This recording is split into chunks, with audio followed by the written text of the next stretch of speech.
you're looking at a man who I felt needed recognition. Now, he used to go by Don Johnson, and now he goes by Diop Kamau. He is the original OG cop watcher. Let's get into a little bit of his story. Everybody hit the like button if you would, please, and then type in the comment section, OTVO, overturn Terry versus Ohio. Jackson scored the highest in his department on a series of exams and was promoted to sergeant. But instead of things getting better, they got worse. Suddenly, you have some of these 20-year veterans who have had a compounded history of racist attitudes that they've been able to live with, suddenly being told what to do by a 29-year-old black sergeant. And for some of them, that was just too much to handle. And perhaps too much for Don Jackson to handle. After 6 years of racial conflict, he took a stress-related sick leave, convinced that blacks could no longer receive equitable treatment in or out of the job. Hey, I said put your head back on the floor. Okay. With gang violence in LA County at an all-time high, police walk a fine line between enforcement and abuse. Okay. Let's get that on my knees, man. That's not necessary, man. Picking up the wrong people all the time, man. For Don Jackson, the last straw came when police clearly crossed that line in an incident involving his own father. He was driving with my younger sister and 4 kids in the car. He's ordered off the road by several Pomona police officers. And I was yelling to the officer that I'm a deputy sheriff. I was ordered then to turn around and walk backwards toward them. Allegedly, what they were looking for was a black man, approximately 25 or 30 years of age, who had just committed a robbery and a drive-by shooting. When I complied, I felt myself being pulled up off the ground, and I was body slammed in the street to the sidewalk, which caused me to hurt my hand and dislodge a kidney apparatus that I have to wear. At that time, the officers put handcuffs on me, and one was holding my head down on the ground with his knee. Now, my father's driving a van with 4 kids in the car, none of them are over 5 years old, and a woman, and he's going to do drive-by shootings and rob houses.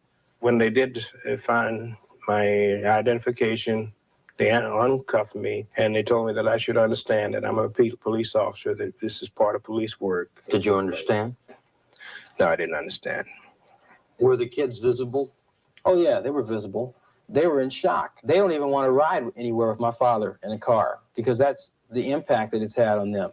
My father, I'm 30 years old now. I had never seen him cry in my lifetime. So a little bit of backlog on Diop Kamau. His father was a police officer during the civil rights era, and through the 60s, his dad fought on the side of the state, often abusing, beating, and torturing black people. And so his dad taught his son, Diop, that you should respect the police, you should respect law and order. And then after being a cop for 30 years, the cops pulled him over and beat the holy hell out of him to the point where he now has to have a colostomy bag off the side of his body. He can no longer go to the bathroom normally. He now has a bag off the side of his body for his bathroom breaks after the cops beat him severely.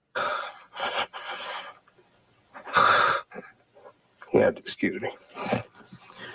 Everything you live with, all your principles, all your thoughts, just going down the drain. In the beginning, there was Diop Kamau. Diop Kamau was a former cop who quit being a cop because he knows that it's an evil, racist Death Star.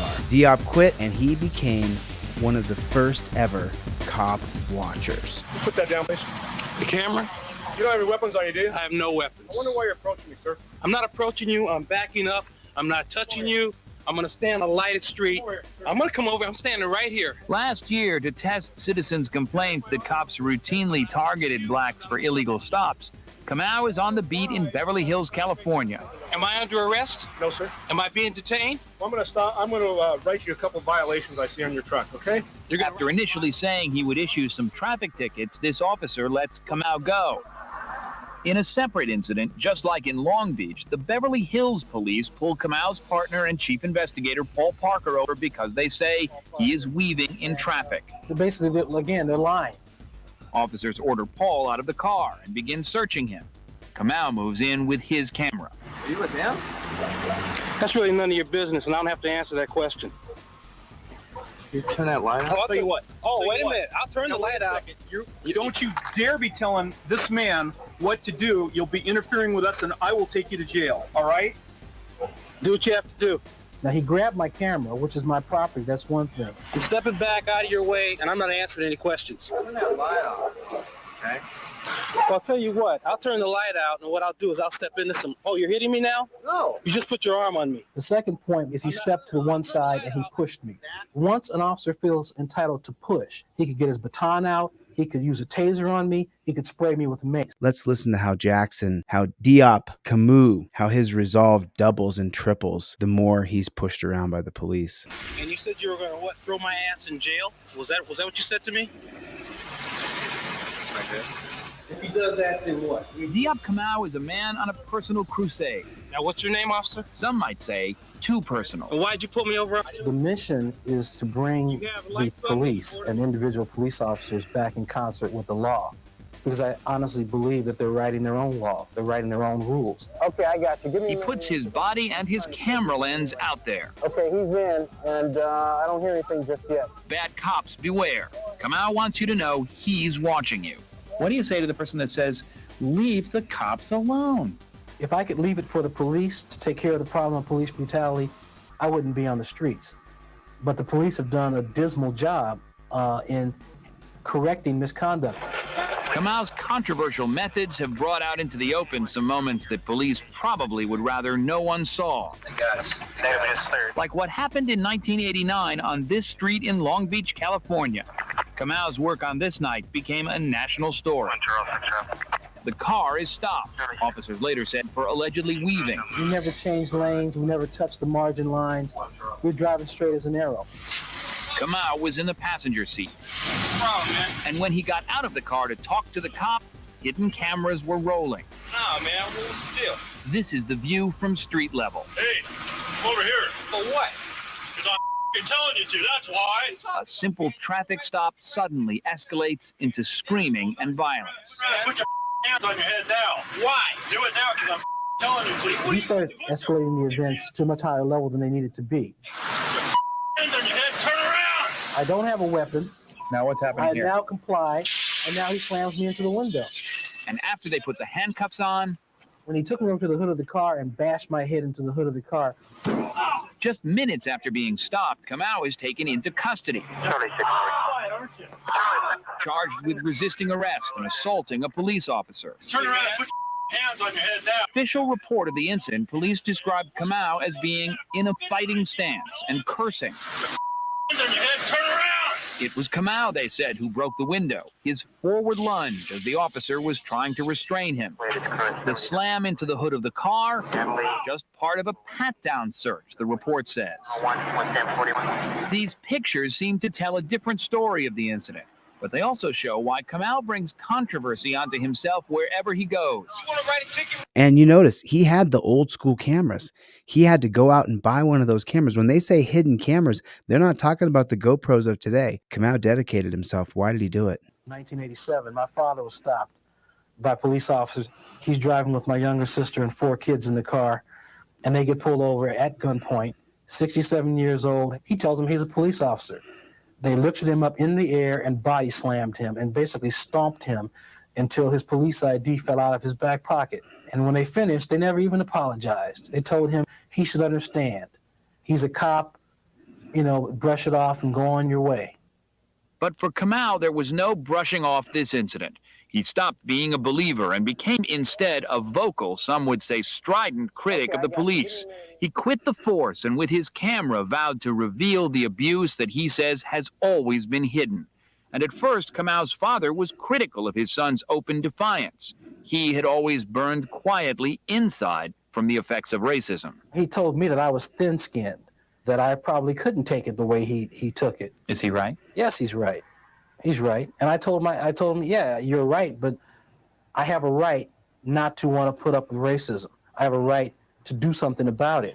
With his computer, he's turned the internet into a national clearinghouse for ordinary citizens' complaints against police. With his cameras, he's compiled a digital video archive, where skeptics can see his reality for themselves. This is my name. Kamau says he is not afraid to commend the good cops, like this courteous lieutenant he ran into in New York City. Okay. This is what you fill out here. So you're not disappointed if you find good cops? No. In fact, I post good cops on my webpage. If I could find more doing their job the way it's supposed to be done, I'd put more on the page. One of the biggest problems with human rights issues is data. He earned his master's degree and occasionally lectures at Florida State University. Kamau says his work is a tribute to the one good cop who taught him so much. Do you ever wish you could take all of your success and hand it to him in some fantasy moment? Well, I try to. And in fact, I dedicated my website and the work I'm doing to his memory. What makes somebody become the activist that so many people watch their channels now is exactly what you're seeing here, exactly what you're hearing here. Kamau's father died in 1993. His cherished memory is undoubtedly the source of Kamau's passion. But could it also be something of a blind spot? Could this very personal stake in fighting police abuse compromise his objectivity? Reality in terms of the promises that have been made to them with regard to civil rights. We don't have freedom to travel. We don't have freedom to live where we want to live, shop where we want to shop. And the police are all part of that, this barrier that we face. I don't want any more rights than anyone else in this country has. But the best thing about this country is that the common citizen, the man at the lowest end of the spectrum, has the rights of the richest people that live in this country, in that we have civil rights and protections that the police are not supposed to cross. But with black people, we're in a crunch. We have the gangs and the violence that live in our community on one end. We have the police that are trying to get at the gangs and the criminals on the other end, and they're crunching us in the middle. And law-abiding blacks just don't have a chance. You know, and I'm not trying to say that we don't have black crime, we don't have black criminals, but those of us who are conducting ourselves properly and just want to live in this country and try to make it, we face a tremendous threat when we run into the police. Just so that everybody understands, the tactics that you are using to do this are what? Well, the tactics that I'm using to do this is through the medium of public exposure. It hasn't been utilized in this way. I don't have the money or the people to make a civil rights movement happen again. But what I do have is the training and the experience, and also the support of some media sources to get the story exposed. So therefore you could contact KNBC television and say, and they knew what you were doing, and so they could bring a camera along as you went through a certain area. Well, to be honest, pulled over. To be honest with you, even without KNBC, I would do it anyway. I videotape it yourself? Well, the first sting operation I did in Westwood, we had a local news crew that was supposed to go. They backed out at the last minute. We filmed it ourselves. It wasn't the best film, but it was such that it shook some people up. And you say sting operation because what? Well, that's what it is. You're catching if I walk down the street with $20 hanging out of my pocket, knowing that there's thieves in the area and one of them reaches into my pocket and take it. And you've got a gun under your coat. And I've got a gun under my coat and a badge. He's been stung. Right. And the police are basically, they're not being lured into anything, but if they see me driving down the street and I'm law-abiding, they should not contact me. And if they do contact me and brutalize me as this officer has, he certainly was stunned. This video pays homage to one of the original OG cop watchers, Diop Kamau. Thank you for your service, Patriot. If you want to see more of Diop Kamau, please subscribe to his YouTube channel, Police Abuse. He's only got 6.85 thousand subscribers. Hopefully by the end of this video, he's got 100,000. Thanks for watching, and we'll see you guys on the next one.